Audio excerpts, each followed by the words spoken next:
Hi, everyone. Thank you for joining us. My name is Michelle McGovern. I'm the senior content creator here for our flagship website, HR Morning.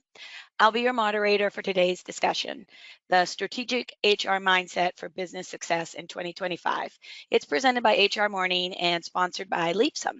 Today, we're diving into what it takes to evolve HR from a tactical function to a strategic force that drives measurable business outcomes in 2025. Joining us today are Luck Dokchitra, VP of People and Culture, and Katerina Arsova. She's the head of People and Talent, and they're both from Leapsome. Together, they bring a wealth of experience in aligning HR initiatives with broader organizational goals. So, before we jump in, why don't you tell us what inspired you to get into HR and what excites you mostly about these evolution in HR? Kate, why don't you go ahead? Happy to. I think for me, what really drew me to the HR world was the opportunity to empower people, reach their full potential, and witnessing firsthand how much of a positive change a workplace culture, properly done HR practices and processes can actually transform and impact not just the individuals, but the entire organization and the business, I think has been the turning point where I decided to rather stay in the area and make my career within it. What about you, Luke? Similar, but I think the thing that really drew me in from the beginning was building businesses. I really loved seeing how people at work in flow, like when they're motivated, when they're really, firing on all cylinders, can do a lot for the business and grow it, and then feel the success as well. Because we spend so much time at work, and so you should enjoy it. And so to be in a field where you can actually help make the guardrails of what the work life is, what the culture is, how you spend your time, your colleagues, I think is really meaningful. And so I think that's why I've stayed in it for so long. It's been really fun to help businesses grow with people in mind. And so that's why I'm still here. Oh, that's great. That's what makes covering the HR industry a pleasure for someone like me on the other side, on the journalistic side. So, HR leaders now, and you know it as well as I witness it, are increasingly expected to drive organizational outcomes. But really transitioning from that tactical role to a strategic one, it just isn't straightforward. So, can you tell me how can HR leaders start making this shift? Or are there any mindset changes or steps you've seen that are particularly effective? I'm happy to jump in a bit, because I think when I first joined the field, I think it was, kind of a shorter term vision of like what HR could do, and it was building the business and supporting. I think that's the key for me anyway. But as I grew in my career, you needed to be more strategic and you needed to partner with the business. So being in HR doesn't mean you're not part of the business. I think that's a big mindset shift as well. So yes, HR has operations and tactics that you need to do to be successful, but those tactics must align to the overall business strategy. And I think that's the shift in mindset that people leaders, HR leaders need to really think about. There's not just hey, I'm serving the people and we need to please the employee populations. Actually, I need to serve the overall business outcomes. And what do our people strategies really do to define that? And like, what is a strategy? It's like the overall goal that we need to get to, but it's also defining what are the decisions around getting to that goal. How do we prioritize things? What things really make impact? And as a people leader, I mean, people are the most important part of business in my mind, biased.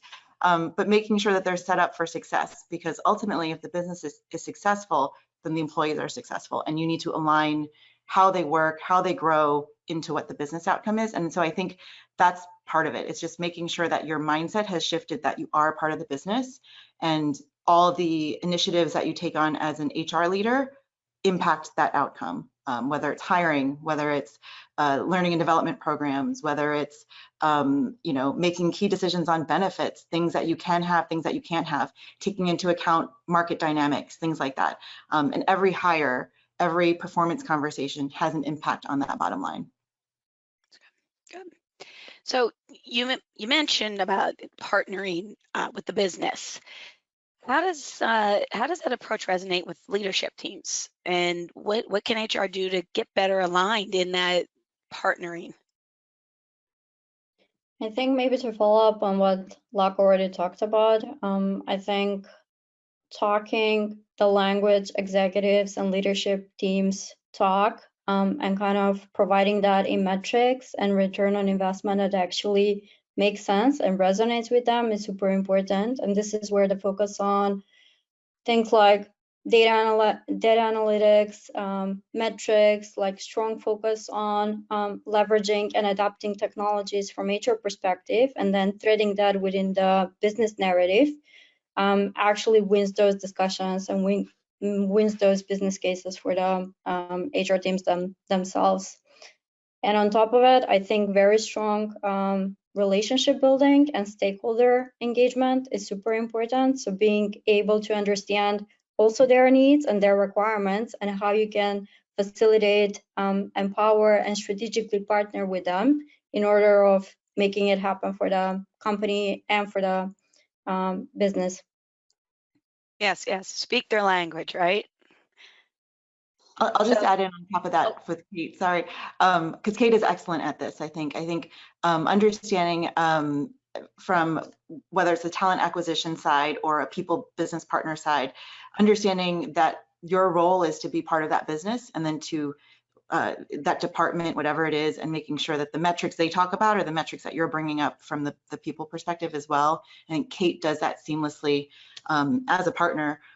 Because she can get you the data, but she can also give you the sentiment of what the team is feeling. And I think those things have to work in concert for you to show the effect of the work. Absolutely, absolutely. So as workplaces evolve, having the right skills at the right time is critical. Upskilling, reskilling, they're so important these days. So what do you find are the most crucial skills that HR teams need to prioritize to navigate this year effectively? I think looking at the market and the economic situation and the constant changes and shifts, I think change management and agility are definitely one of those. So being able to stay flexible, to proactively react to market trends and shifts before they even become apparent and start happening, and being able to navigate that successfully within the org, I think is definitely an important aspect. And maybe following up on what we've discussed before on the data analytics part, not just present the sentiments and the metrics from the HR side in terms of this is the status quo, but really be able to build that storyline and tie the gaps of how those things interrelate and influence each other. So if the employee sentiment is negative or positive, don't just talk about the qualitative output out of it, but also how would this influence turnover? How would that later on influence financials and company performance and so on and so forth? So being able to build on all of those and tie them together, I think it's super important, especially in today's constant changing environment. Yeah, and I would add on to that just communications has become really important in this modern world where not everyone's co-located. Some people are hybrid, some people are remote. Different leaders might sit in different regions of the world, and you need to make sure you're communicating all of that, information into a narrative, like Kate said. So that storyline and that vision needs to be front and center for what's happening to navigate change.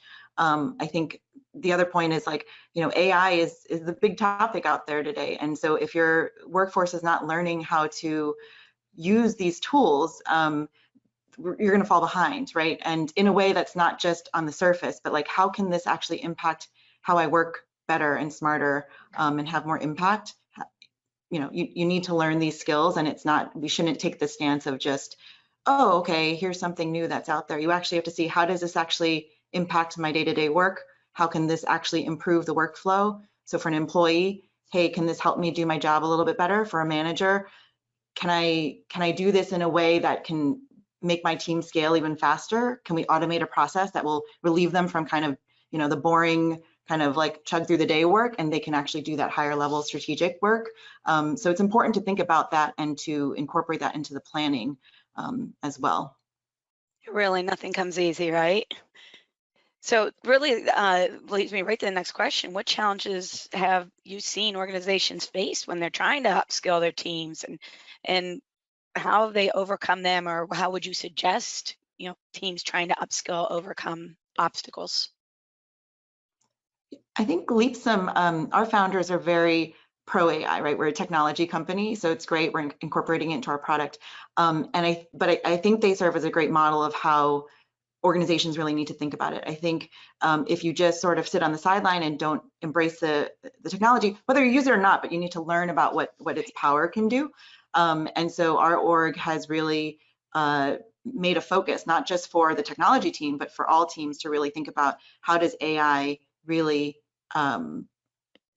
make our work better, whether it's an automation, whether it's doing better analytics, whether it's helping to make a new workshop, which I've definitely done before. I think it's important that people can experiment with it.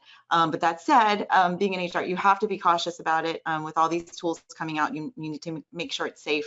Work with your IT team to make sure you're using the right, paid paid services so that company data isn't out there, and making sure that you have a policy around it so employees know what they can and can't do with it, but then give them that sandbox, that playground to do things in. And I think if a company does that in a thoughtful way, they can actually see output pretty quickly with the advancements that are happening with AI. But if you don't do that, you have employees sort of sitting on the sidelines, playing with it and not really making the major impact it could have. But you've got to do it again with the right guardrails in place. Well, that really, oh, go ahead. Did you have something, Kate? No, I just wanted to chime in and say maybe on top of it, I think what's also super relevant and what Leapsome does very well is putting the narrative of how those new skills actually add benefit to the day-to-day for the employee, for their own development and growth, but also how are they anchored around the company objectives and strategy, and how by leveraging and getting up to skill on certain things also enables you as an individual to contribute better to the business and grow within the company. Yes, has to make sense to make these kinds of changes. Absolutely. So obviously technology is transforming how HR operates, how everyone operates, but the sheer number of tools it can be overwhelming. Every day we open our computer and there's some new app we should try. So what's your advice for selecting the right HR tools to streamline processes and ensure company-wide adoption? I think we have a pretty good example with the product we also have, but use internally. I think Leapsome is an amazing example out of it.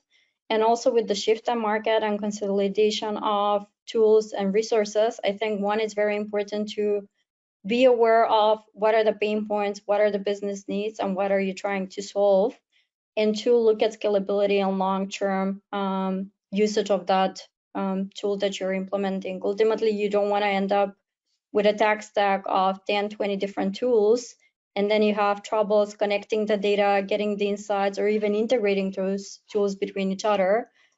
So my number one advice would be try to look for a solution that meets most of your requirements and needs and provide all of that within one platform. So don't scatter it on completely different tooling. Make sure that that integrates with the tech stack and the systems that you're using, that the rest of the business is using as well. And lastly, I would say don't just look for your own requirements and needs. Look beyond the HR team and look what the business needs, what your stakeholder needs, and think from the perspective of the users. In this case, would be the employees. What is it that they need from the tool? How does it interact with their day-to-day, with their jobs? How does it add value? And how much of friendly and easy to use and adopt that solution is, versus something that you have to constantly train and retrain the team to actually use it.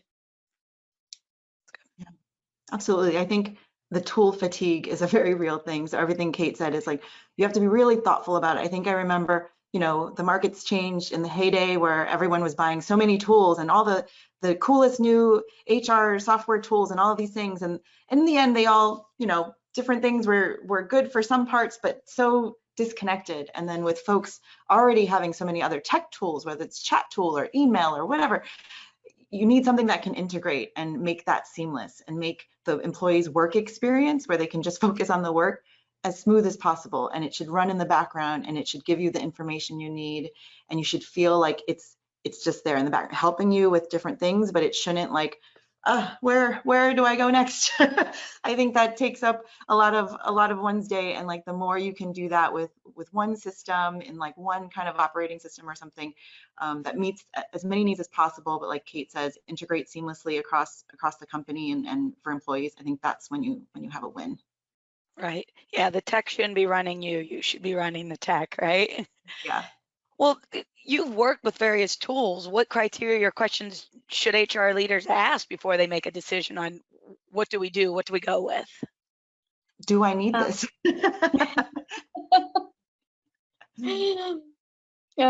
Absolutely. I think first question is, do I need it? And what kind of a specific problem it solves for me and for the organization? Does it fulfill the HR needs, but also, as I said, the needs of your stakeholders and the business ultimately? Think long term, so not just very short-sighted. Is it something that's scalable and then you can use it today, but also in a year from now or 5 years from now, depending on where in the journey you and your team are? Consider security and compliance, which is super important from local market, global market perspective. Cost and implementation timelines are super relevant, obviously, and then look at a lot of providers do an amazing job and provide a lot of support around training, implementation, so make sure that that's something that fulfills your needs, and make the balance between how much your internal team needs to invest and kind of build from scratch versus getting a training that's already pre-provided. For HR, super relevant would be also the whole data and analytics and reporting capabilities of that tool. Ultimately, whatever you're using, whether that's a performance management system, HR system, ADS system, ultimately you want the data and you want the analytics. So that's key aspect and super crucial. And lastly, look for some sort of credibility, success stories, reviews from peers, network, market on what's the actual usage and satisfaction ultimately from the tool you're trying to acquire. So you brought up success stories. Can you share an example of how AI, made an impact maybe in your work or one of your clients' work that they were able to simplify reporting and the data analysis, or really streamline, get it together? Absolutely. I think one of the biggest game changers and time savers for us was the people engagement part, and kind of being able to work through all of the qualitative feedback we're getting from employee engagement surveys, and then trying to orchestrate all of that into certain topics, into action points, into repeating themes, new themes, which took days and days of effort, just like looking through the data and trying to organize it. With the AI capability and functionality on top of it, this is literally a couple of seconds work where you get all of those insights in a minute, and that's incredibly valuable for not just the team itself doing the work, but it's also incredibly valuable for the managers themselves, who don't have to wait on that data to be analyzed and presented to themselves. It's already a self-service where you have all of the key insights that you need at once. From the talent acquisition part, I think a lot of ATSs have been great in implementing and adding that AI functionality on top of it, not in the sense that it would completely replace or omit the human touch, but in the sense of it does empower the talent acquisition team to be much more faster and prioritize the top talent and the most fitting applications for the given role in any given time, pretty much. And there's plenty of more probably. I'm sure Luck can think of some as well. No, absolutely. So I think all of those things, And also, I think where it's been pivotal for us is performance reviews as well. So managers often have to, think about what they're writing and making sure that it sounds kind, it's the right feedback. And with AI there, it can also help you, oh, is this a little biased? Are you including all the information? So it nudges you along the way. So it sort of acts as a co-pilot for you to be able to have those effective conversations with your team, and making sure that you're not just having like recency bias or something like that, because you can kind of track the information you're doing. So I think that's another valuable example. And then I think deeper level, like we've explored things like having a chat bot to help us evaluate skills. So when we're opening up a new role, like determining the skills of that role and who gets to the next level and that kind of thing. So it helps us to really define like our org, our workforce, all these things that you can do manually, but having AI as a partner to it helps us move a little faster. Yeah. So you have great results, but you see them on the back end. So when you're going in to start adopting more AI, you probably experience some resistance, skepticism from employees who are going to be tasked with, handling this, doing more than that. How do you handle that resistance, pushback? Well, I think it's good. I mean, AI is still in its infancy, right? It's still learning us, and we're learning it. And so I think it's going in with a learning mindset. The human still has to be there, though. The human has to help look at that feedback that came out, that report, and say, does this make sense, or is something missing? And I think that's why some of the skills, like we were talking about earlier, like prompt engineering for AI is really important. You have to ask the right questions. You have to, work with it, right? So it's more about like doing this dance with AI, but keeping the human at the center of it. And I think that's how you address it. And I think you have to be open about it. And again, back to the communicate with your employees. If you are using AI, don't just like pretend that you didn't, right? Let's be open about it, but let's make sure that the thing that it's doing for us is actually serving the purpose, which is making the conversation better, making the data clearer, faster, whatever. So I think that's how you get on it, but also you have to educate people about what it is. I think people come from a different mindset depending, excuse me, on what their backgrounds are. So a big initiative is also learning about it, right? And making that part of the organizational culture as well. Like what is out there? What are we nervous about? And what can we learn and take from this? Absolutely. So in a similar vein, one of HR's greatest challenges is providing the ROI on your initiatives and aligning them with company goals, right? So how can HR leaders ensure that their programs are pretty much aligned with the broader organizational objectives while you're still proving the value? I think a very good starting point is understanding the overall company strategy and the goals and the objectives you're trying to fulfill, and then identifying how HR can contribute to that. So develop the metrics that directly link to the business outcomes, and then present them in a format that the business understands and values. And then try to leverage the team to strategically pair with the business and add value. Very simple. What we've seen super valuable within Lipsum is 2 years ago, we've expanded into a completely new market, a new region, like the New York office wasn't even existing.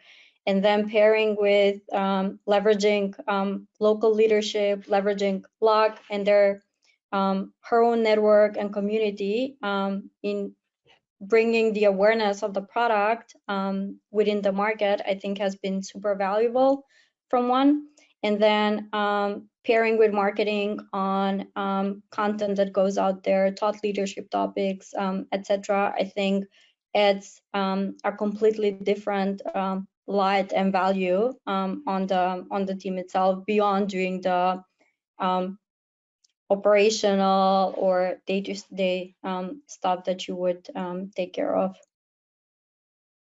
For sure. Yeah, I think the ROI on things is like, you just have to know what your outcome goal is. I think we forget that when we just work on initiatives, right? Like from people, like any team, so whether it's product or people or whoever, know the outcome that you're working towards, and know that, measure it along the way, like see if it's actually effective, like everything we're doing, like what's the metric behind it, how does, like Kate said, like how does it connect to the overall strategy of the business, and make sure that you keep a dashboard of as simple as that, like of what's happening, because I think especially in the HR field, we get bombarded with questions, like every day is different, and whether that's an employee question, about personal concerns or big strategic initiative or financial concerns, something like that, things can happen all the time. But if we have to align, just like our product strategy, what are we looking to do, and making sure that we keep that front and center versus kind of getting distracted from, the day-to-day things that happen, right, to our people, and so they're really important, but keeping that eye on that business outcome. It sounds like you're very successful at aligning HR needs with the business needs. So what one golden nugget of advice would you give to HR teams that do struggle to get leadership buy-in for their initiatives? Kate, would you like to go first? I would say use data and metrics, and then use them to articulate the return on investment you're serving to the business. I think we've discussed this earlier in the conversation. Don't just present people insights from people perspective. Tie them to the business and to the strategy, and put the whole narrative together. Yeah. And I would say, I mean, obviously we're at Leap somewhere in a unique position where, like, we're a very people-forward company with people-loving founders, I guess I'll call it. But we still have disagreements, and sometimes the initiatives don't align. But I think it's important to kind of keep perspective on why it matters. Like, why does this one initiative influence this longer-term goal, and making sure that through line for the team, for how you prioritize things, how you make decisions, how you ruthlessly, like, choose not to do something and prioritize the other thing, that remains clear for you and the team, because I think that's how it all stays aligned. That's how people have buy-in to people teams, employees, leaders, et cetera. And so making sure that you know exactly what you're going for and why that matters to the business. Okay, so if there's one thing that an HR leader could do to start today to demonstrate the ROI, what would that be?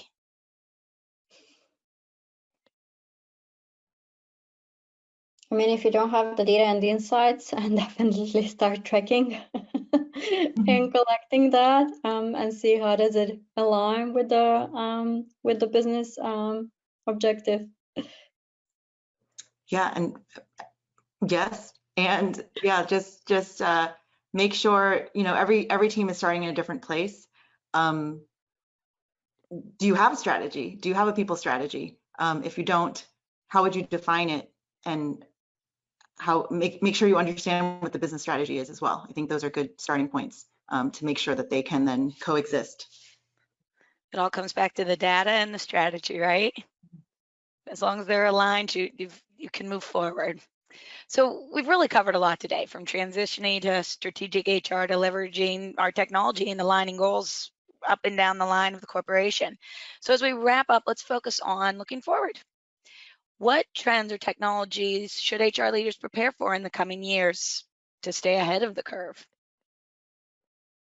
Well, AI, I think that we've talked about for sure, because I think, again, we're scratching the surface. I think there's more and more tools coming out, that folks need, but I think the needs of employees are also changing. So not just, I think, the old systems, whatever HRIS, but folks are looking for a little bit more. So how do you leverage these new things to support employees with, like, mental well-being, flexibility, things related to the modern world, like how can the technology support modern working, not just sticking to kind of the old traditional ways of working.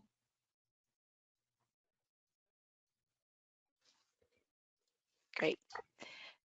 So now let's take our rear view mirror into place now. Looking back on your own journey, what's one pivotal moment that changed how you approached HR?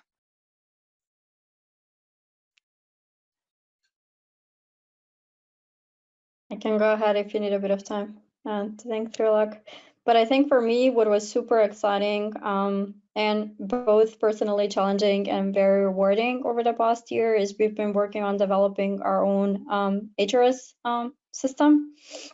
And like going through that journey, pairing with the product and engineering team, and actually being part of the entire development process, being able to influence the direction of it, the functionalities, the features it provides, and working on something bigger that goes beyond the team, beyond the company, that kind of serves the entire HR community out there and fulfills the needs, I think has been one, very rewarding, but two, very pivotal in the sense of truly seeing the power and the potential when you really partner and work strategically together with the other functions from the business. So not just staying within your own bubble, but truly leveraging that synergy to create something that goes beyond your role.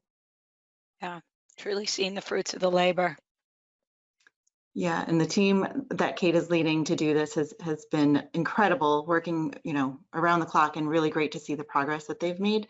And that for me, I think is the joy as an HR leader, like seeing your team really fire on all cylinders again, like get really excited about the work, whether it's my own team, whether it's other people within the company. That's always been the driving force for me.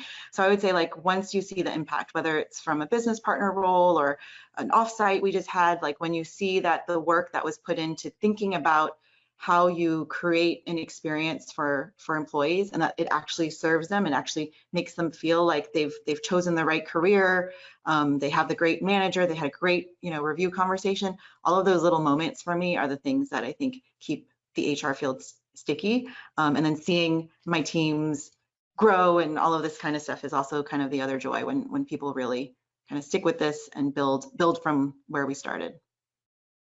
Absolutely. Well, really a huge thank you to Luck and Kate for sharing this valuable insight today. And really, we walk away and our takeaways here, if you're ready to take the HR strategy to the next level, you've pointed out we need to prioritize aligning these goals, upskilling the teams, adopting the right tools and technologies, and then getting it all aligned within your business, within your organization. So, and I think you've really, helped everyone who's going to be able to watch us and hear this, that they can get that in line. So thank you very much. Thanks for having us. Now, Yeah. for more insights, everyone can check out Leapsom's resources at leapsom.com/knowledge hub. We'll give you more information on that. And you can look at that contact, stay connected with HR Morning with the future conversations on this. Thank you.